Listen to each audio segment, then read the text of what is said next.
nagustuhan namin sa Nostalgia, unang-una yung lugar, mataas siya, and malamig. Lalo na ngayon, may baby na kami. And of course, siyempre yung mga design ng bahay, exterior, interior, maganda. Panalo.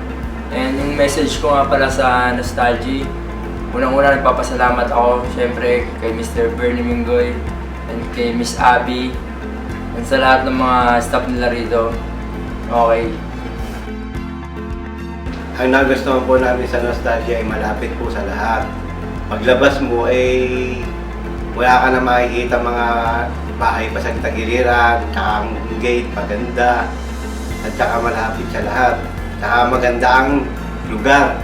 Tsaka yung bahay, matitibay ang ginamit na materialis. Mas titignan nyo po dun sa loob, makikita nyo naman po ang pagkakagawa. Ang nagustuhan ko po sa Nostalgia ay yung pong number 1 yung amenities, pangalawa yung malamig na klima dito, at pangatlo yung maliwalas. Salamat sa Nostalgia dahil nagkaroon ng isang subdivision dito na dito na kami nakakuha. Salamat, Salamat.